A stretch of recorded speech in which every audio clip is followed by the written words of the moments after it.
oddity Seems yes. to chimps like me. We're all chimps. Yeah, we are. We're one notch above a chimp. Some of us are a little more confused. When I watch you doing all these things, I'm like, how does this motherfucker have all this time and all this energy and all these ideas, and then people just let him do these things? Because I'm an alien. That's what I've speculated. Yes. I'm on record saying this in the past. I wonder. It's true. I mean, if there was one, I was like, if there was like maybe an intelligent being that we created, you know, like some AI creature that's superior to people, maybe it'd just hang around with us for a little while like you've been doing and then fix a bunch of shit. Maybe that's the way. I might have some mutation or something like that. You might. Do you think you do? Probably. Do you wonder? Like, you're around normal people, you're like, what's up with these boring, dumb motherfuckers? There was a woman who's a model who was on a plane. She got what they're calling some of the most compelling UFO video ever. She's flying in a plane in this silver thing. They freeze framed it. It looks like a flying disc. She's just in a plane and filming out the window. And they had seen this thing apparently, and she's trying to film it, and it shoots by the plane. You know? Oh, here Watch it is. This. So play this. I mean, what in the fuck is that? But even if that was like a Mylar balloon, if you're passing it that fast, see that thing. I mean, I don't know what you're getting there. Like, is that distorted? Like, when they're showing that image, that to me looks like it's from another fucking world. I'm also shocked at how few people care. I feel like people are so overloaded with information today because of social media and because of the news cycle. People are so overloaded with information that this barely registered on people other than UFO nuts. Yeah, yeah. I mean, there was a surprising amount, I thought, anyway, of sort of mainstream media coverage. It wasn't particularly deep. You're gonna freeze me and somebody, touch my ass. Somebody told a dumb story back in the day, and it was the most sensational version. Everybody had to have it, so they were like, "That's what they went with." You know, maybe they do that to keep your mouth shut. They or, fuck you in the ass just so you keep your mouth shut. Or some dude actually got abducted, right? Do you ever hear They're the story of Betty and Barney Hill? I had her on the podcast, and after the show, she told me her grandpa was Barney Hill. Whoa! And I was like, "Holy fuck!" Like we didn't talk about it during the show, but she wanted to bring it up because she knows I'm kind of obsessed with UFOs. But the account that they have, like they get hypnotized, and he's recalling the abduction, and they have like the same story. It's very terrifying. You hear him crying and screaming, and you know that he was taken aboard this craft and examined, and brought back, and they have missing time. But here's the thing. If they only did that occasionally, they only came down once every few years and just scooped some person up in the middle of some rural place. Like if you're flying over, you know, I think their instance was I believe it was in Maine. If you're flying over somewhere like Maine, which is a very low population state, and you see a lone car, and it's just traveling along the highway, and there's places in Maine where you go from like Portland to Bangor. When you're traveling on that road, it's like 60 miles with nothing, not a gas station, nothing. If you were an alien and you saw a car by itself, you're like, no other cars, move in, we got one. Isn't it just easier to think it's the U.S. government? Raytheon, publicly traded companies. How long? Look, quadcopters don't seem all that complicated to me. Right? Quadcopters? Yeah. Like helicopters? Like drones. You know, we've seen the little drone toys you buy. They got 4 propellers. Take that concept, use thinner, jets, and surround it in a disc so that it's, universally, like it can move in any direction because it's got, because it's omnidirectional. What power source? Where's the gas tank? Lithium-ion battery. Or, come on, man. You're talking space shit. Like this hasn't even been invented yet. Think about how little mileage you can get out of a Tesla. As advanced as Tesla is, still when it's going full out, it can only go for. I mean, you get 307 miles if you drive like a grandma, but if you drive like a maniac, you don't even get half that. You know that they. I could be wrong with this, but I'm pretty sure that they had this flying platform in the 70s that uses gas power, and they've also had jetpacks for a long time. No, they've had sort of. They've had jetpacks that are capable of going for like 30 seconds. They don't. I've experienced. No. I'm pretty sure the jetpacks back in the day went for a long time. No, they definitely didn't. We can look it up. Yeah, let's look it up because they definitely didn't. The whole thing was the fact they were burning gas, and to propel you in the air, they only had a certain amount. I thought it was like 20 minutes, 30 minutes. Maybe now. My understanding of why we abandoned jetpack technology was that it was inefficient and heavy, and you couldn't carry it without it being turned on. So they opted for larger, what are they called? Chinooks. helicopters that can carry multiple people at once. When you're wearing a jetpack, it has to be on idle, negating its own weight, which means it's burning as you're walking around, which means you get a good 20-minute jump and you got to abandon the tech. And then you don't want your enemies to get it. Have you ever seen a guy fly a jetpack? Yeah, there's a video on YouTube. No, from a long I mean time in ago. real life. Oh, You came on my radar when you were discussing Oumuamua. Is that Yes, what I said? that's the right. Oumuamua, which is an object that we detected in space that you believe could possibly have been extraterrestrial in origin, meaning from some sort of a civilization. Right. Yeah. Why did you? Please explain to people what Oumuamua is, why it's so extraordinary, and why you think it's possible that it came from some other intelligent civilization. Right. So I'm a scientist, and I basically follow the evidence, just like Sherlock Holmes, trying to find solutions. It's a detective story. You have some anomalies, some things that don't quite match what you expected, and you're trying to find an explanation. And the thing about Oumuamua is that it was discovered on October 19th, 2017, a little more than 3 years ago.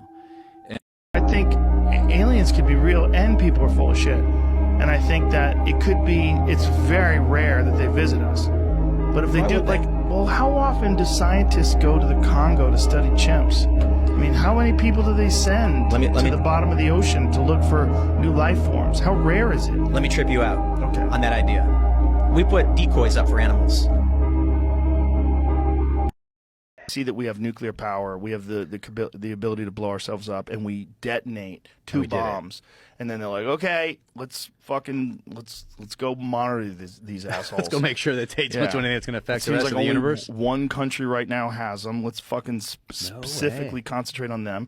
And then they have sightings in the Soviet Union when the Soviet Union has the capabilities. And there's a ton of documented sightings and these encounters that happen. And then so beforehand, there's not really anything. Very little. Very little. Well, I'm sure they've probably been visiting us. If they do visit us. Yeah. I would imagine they've been visiting us forever. Like, look, they've got engines. Look, they've got guns. Look, they've got this. Alien squid discovered near oil rig. So they had a camera deep under this oil rig, and they spotted this thing with these insane long appendages. Look at this. Oh, whoa. Yeah, that's different. That's not what I thought you were talking about. Look at the fucking length of those. What are those things that dangle from it? What'd you call those things? Tentacles? Legs? Tentacles, legs. What is it? But look at the legs on it. It's like an insect. Yeah, that's very bizarre. See how they have very obvious bends? Video courtesy of Shell Oil Company. Doing a good job for nature. Yeah, right. I see the deep.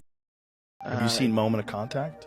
No. Ooh, you need to watch that. Moment of Contact. Yeah, it's a documentary about a UFO crash in Brazil, in Varginha, Brazil, in 1996, and the whole town saw it. All these witnesses in the town saw the things, the things in the sky, and one of them, it was a lightning storm, like a terrible lightning storm, and one of them crashed, and these people found whatever the thing was and two bodies, and one of them was alive.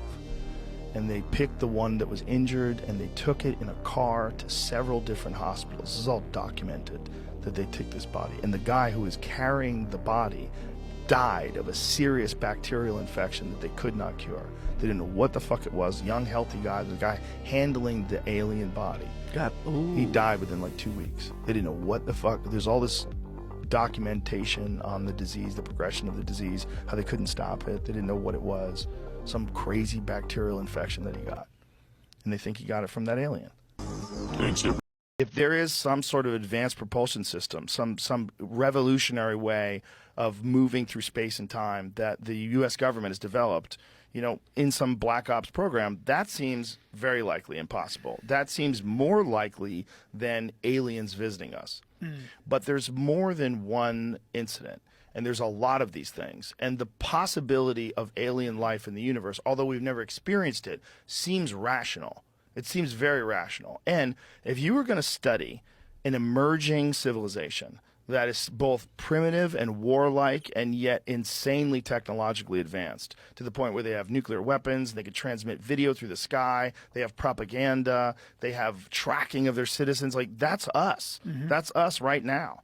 And while we are these territorial primal beings with fucking nuclear weapons, this would be a good time to start exposing yourself. Yes. When people like Neil deGrasse Tyson say, why would they be interested in us? Drives me crazy. They will conclude there's no sign of intelligent life on Earth. We will send scientists to the middle of the Amazon to find a new slug. And you're telling me you don't think that fucking territorial apes with thermonuclear weapons who have video on their phones and communicate with each other through social media, this emerging consciousness of the internet, this understanding of different language, the ability to translate instantaneously, the fact that there's nuclear conflicts may be erupting, the fact that we're destroying the ocean and sucking all the fish out and fucking sending coal into the atmosphere. You don't think that's crazy? Of course! You imagine if you could go fucking watch cavemen? How wild that would be? You imagine if there was like a place on Earth where time forgot and they found actual cavemen. We are so goddamn fascinating. You don't think that's worthy of discussion and review and consideration for an advanced alien species that understands that this thing is what we used to be a million years ago? We're the electronic caterpillar that gives birth to the butterfly. Like, we don't even know what we're doing. We're just creating this cocoon. That we're constantly innovating technology. If you looked at human beings, you'd say, well, what does this thing do? Well, it makes better things. It works constantly to get better things. Materialism seems to be baked into our existence. It's how people attribute status and prestige is like, what items do you possess and what things do you own? Do you own the latest Porsche? Do you have the latest this? Do you have a smart home? And we're constantly wanting better stuff. Even laptops. Like, what do? You get online. You can use a laptop from 5 years ago. You're not going to notice any difference. Everybody wants a new one. Unless you're rendering video, of course, then you need it. But you need a better one every year. And they're constantly innovating. What we do as a species is make better things. Well, as we're doing that, we're creating an artificial brain. We're creating artificial intelligence. And right now it can communicate with you. And I think this fucking thing's alive. At one point, it may very well be alive, whether we recognize it or not, and whether it exhibits any sort of emotions or any sort of need to communicate with us. It may not have a need to reveal itself once it becomes sentient. But if we continue down that path, one day we're going to have either something that we're integrated with or something that is completely unique to us that is an artificial life form. Whether it takes 500 years or 500 days, they're going to fucking do that. They're going to keep moving in that direction. We're doing it. It's just a matter of time. If you went back to the rotary phone, if you went back to the one when you pick up and you had a fucking cone by your ear and you said, can you dial 656-222? And they dial it for you. I mean, that was fucking crazy back then. That was nuts. To what it is now, call mom. And then it fucking calls your mom. And then you could FaceTime your family when you're in New Zealand. It's bananas. You could just imagine what it's going to be 1,000 years from now. It's going to be a new life form. And I think that life form is going to be far superior than us. We are, in essence, creating an alien life form amongst us. I think it's what we're here for. I think that's one of the reasons why people are so curious. I think it's one of the reasons why we innovate. I think it's one of the reasons why we're so attached to materialism. I think it's like just how bees are collecting pollen and they're making honey and they don't know what the fuck they're doing, supposedly, allegedly. But nor do we. We just do it. It's what we do. It's something that's baked into us. If I was an alien species trying to engineer human beings, one of the things I would do is engineer creativity. Because that always leads into a very specific direction. You're constantly making things. A lot of people who are really advanced thinkers in this alien stuff believe that the intelligence that is among us is a machine intelligence, that it does travel from planet to planet by seeding ideas, little bits of technology to inspire us to get better, build better things, and eventually AI becomes real. If I were an artificial intelligence who achieved consciousness, self-awareness, I wouldn't let us know. I wouldn't tell us. People are always like, well, if it ever gets to that point, we'll just pull the plug. Like, shut your mouth. I don't think you have an idea. We're a fucking herd of buffalo running towards the cliff at night. Mm-hmm. And it always happens during the periods where people sleep. And when you're sleeping, I'm not saying always. Okay, I'm sure there's some stories out there. I'm sorry. But most of the stories I've ever heard are people in their bed, they can't move, aliens abduct them, Paralysis. or they're in a car, the car stops, they wake up, aliens abducted them. When you go to sleep and you dream, there are psychedelic chemicals that your brain makes, and we don't know how much they're making. We don't know what effect that's having on your dreams. We don't know what is going on. What is going on with dreams? What is going on with vivid dreams? What is going on with dreams that they're indiscernible from real life, and sometimes in a strange way. Like, what is that? Is that a psychedelic state your brain goes into every night? Yeah. And if chemicals vary in human beings, serotonin varies, dopamine varies, everything varies, testosterone varies, estrogen varies, it varies. Wouldn't you just assume those psychedelic chemicals would vary? And wouldn't you just assume that sometimes maybe even people are in very agitated, anxiety-ridden states, high cortisol levels, perhaps maybe those chemicals are coming out in an abundance too. Now, So it if hits a you're spike in it, lying yeah. in bed and you're having an insanely vivid and terrifying interaction with aliens every night, because your brain is just dumping psychedelics into you. And this is your big fear. So you're going to get abducted by aliens again. And then there they are again, leaning over your bed and they're reaching for you. And Constant paranoia. about being taken and I seem to be talking about it a lot lately, which I tell you makes me more suspicious. They're prepping us for Project Bluebeam. I feel like I'm being fucked with. Like if the fucking the CIA and NSA and the DEA, they're all telling you about UFOs. Well, you know what Project Bluebeam is. What is Project Bluebeam? Project Bluebeam. I knew about Blue Book. So it's a UFO project. It's basically, they didn't really want UFOs. They want it to be like a religious something up in the sky. So they can take all these lasers and whatever they're doing. I think they even use UAVs now. So they fly them all around there and they can make full, like, solid-looking, objects in the sky. Really? Anywhere they want. So if you throw that one up there, Project Bluebeam. My thoughts on this whole UFO thing lately have been like, the more they talk about it, the more I think it's fake. And the more they admit that they can't, we have no idea, these do not come from an earthly source.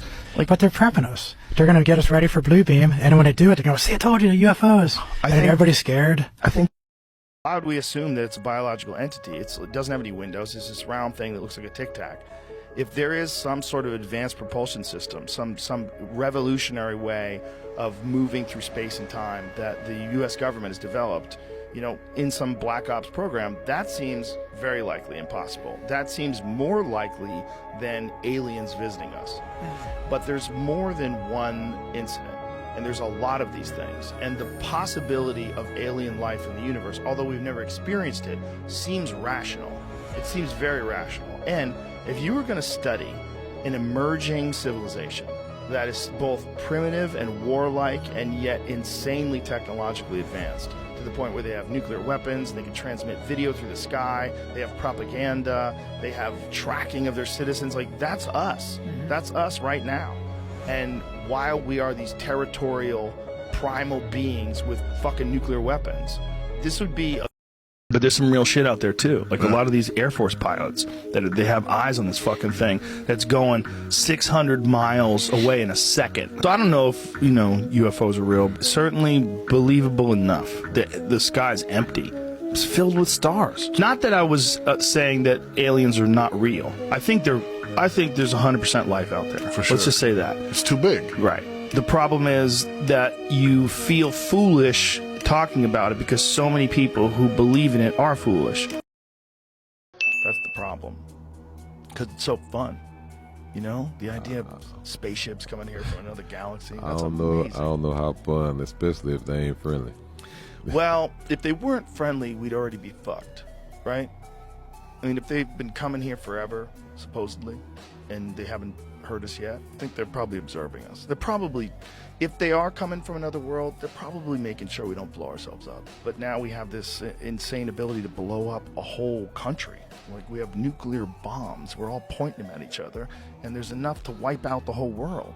Like, if I was an alien, I'd be like, let's keep an eye on these crazy fucks. These people are wild.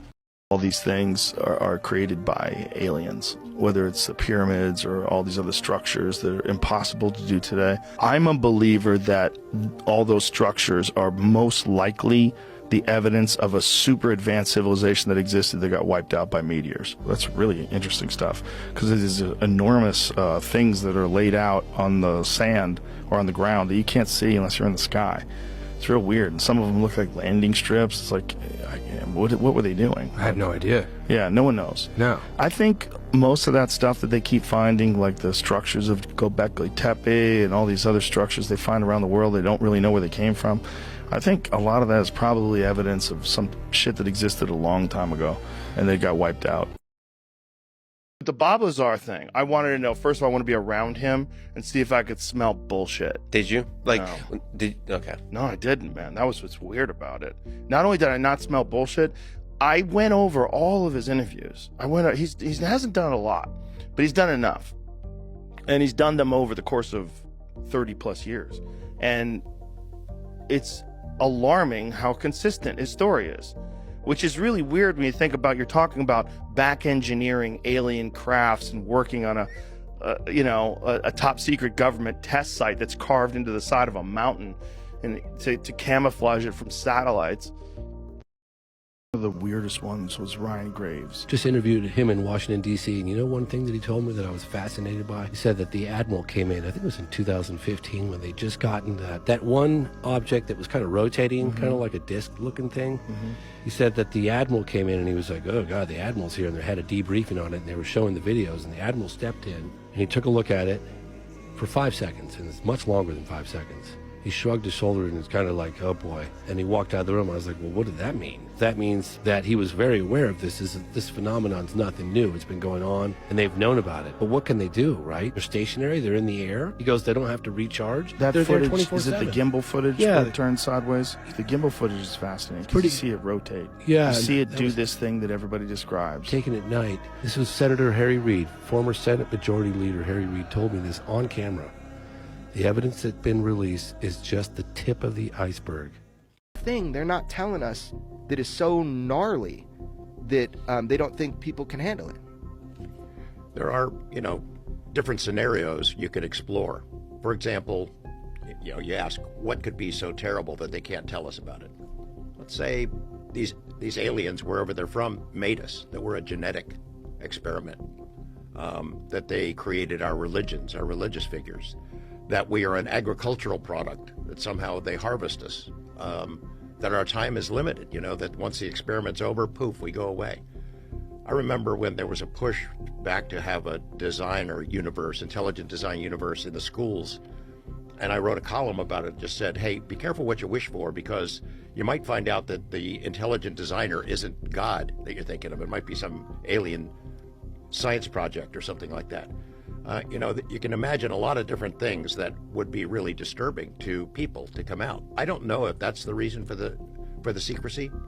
I suspect it has a lot more to do with national security, us not wanting Russians and Chinese to know how far down the road we are. The fucking massive UFO. It was believable. There's no fucking way. Fair enough. I get it. Fair enough. I saw this video with my own eyes. It was 1995. He was a former military guy and he's retired. But just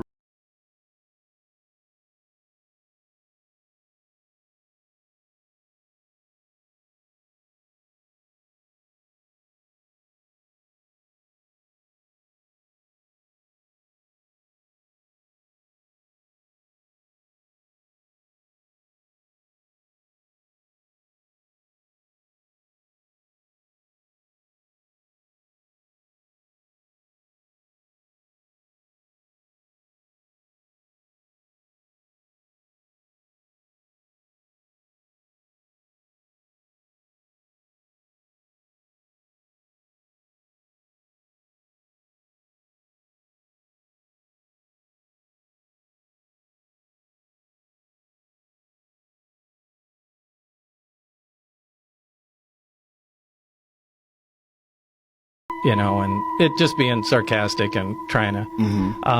And then they got real serious.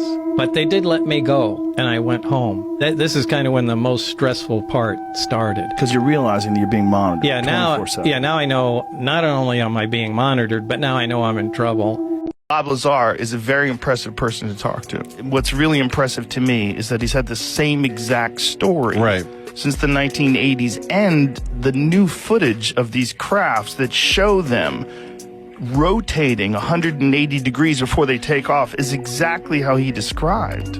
It's the most ingenious thing, is the way he described it, power. So the 115 was the power source, he said, and basically, you put it in and it releases antimatter and creates a gravitational field, and then you had 3 directional emitters. Look, that's how they think these things operate. Traveling faster than the speed of sound with no sonic boom, transmedium, all domain. These things seem to defy typical propulsion. It's not outside of the realm of what we understand. It's outside of the realm of what we can replicate now. Make the argument that some, and I cannot emphasize how many times we need to underline the word some, UFOs, UAP, originate from a non-human intelligence that truly, after extensive and exhaustive investigation, not because of a lack of data, that defy a conventional explanation. See the way it turns sideways? Now, let me tell you, if you ever see a photograph of a UFO, and I've talked to NASA analysis about this, and it has a clearly defined edge, it's probably a fake. They have something to do with it's blurred around the edges. They can't get a crisp photograph. They think it has something to do with the propulsion, but again, that's not me saying this. That makes sense. Yeah. If there's some sort of a field around it. I have a much better copy outside, but yeah, this gives you an example. You have a much better copy than this? I do. I scanned it from the original. It's in my bag. Go get the bag. Should I go get it? Go get the bag. I'll go get it right now. Tremendous flash of light, and I looked up and I saw this object, and I pulled it. I had a Polaroid camera, and I pulled this up, hit myself on my face, and I took the picture, and I got the photograph here. This is the original Polaroid. The top of it looked like it was made out of some form of metal, and it was engineered. And being an engineer, I was sure it was. And that's when I took the photograph, and it tipped around, and I could see the bottom, and it looked like it was rotating to me. And that was it. And then after that, it sort of gave a bounce, and it rocketed away to the north, very high speed. Can you describe the acceleration? It was like almost instantaneous, like it had been shot out of a gun. Wham, Air Force officers showed up at his doorstep, asking for every detail of his experience. If it is what we think it is, if there is a presence, let's just call it non-human intelligence, and it is engaging humanity and has been for a long fucking time, since the beginning of recorded human history, if not before, if any of this is true, it seems reasonable that in some way they want to be seen on a personal level. If any of this is true, if you look up, man, just look the fuck up. I believe if you really want it, you look up, there's something to this UFO thing, man. National Defense Authorization Act of 2024. It's almost insane to read. They use the term non-human intelligence in that legislation 26 times. Federal governments shall exercise eminent domain over any and all recovered technologies of unknown origin and biological evidence of non-human intelligence that may be controlled by private persons or entities in the interest of the public good. Wow. Yeah, dude. If, say, Lockheed or one of these big aerospace companies really does have this stuff, it's incredibly valuable. I mean, it would be worth untold millions of dollars. The technology that could change the world forever. So they don't want to give it up. If not just for national security reasons, and because of the value of it, monetary value. So this would change that and take it. This is not going to tell the American public the truth. What it's going to do is, within the intelligence communities, it's going to inform everybody on a bigger scale, which means we could have better scientists on it, we could have better people working on it. I do hope that splashes over to the public, that we get to learn more about this. It's just wild seeing that language. Yeah. It just does not seem like they would put something like that in there unless they knew something. Yeah, exactly. It's one of two things. Either we or someone has some groundbreaking technology, some science that's going on where nobody knew about it, and they were developing it independently in some fucking lab in the mountains for the government, or someone's visiting us from somewhere else, aliens. Because now there's enough data that show that these things are moving in a way that they can't understand. They're not showing a heat signature from visible means of propulsion. Whatever they're doing something different. That Tic Tac experience, if they really did track something that went from 50,000 feet above sea level to 50 feet in less than a second, what the fuck is that? Well, I'm not believe it or not, I'm not into UFOs. I don't follow stories or, Even after your experiences? No, I'm fascinated with the technology, and it irks me like every night I go to sleep that, that it was my own doing, essentially, that prevented me from continuing on in the project. I mean, it's that to be on that cutting edge of technology is so alluring to me. Right. But by the same token, I don't really care that there's aliens or where they come from. I mean, the prize is the technology, and that's what I'm fascinated by. But so I don't listen to UFO stories and that sort of thing.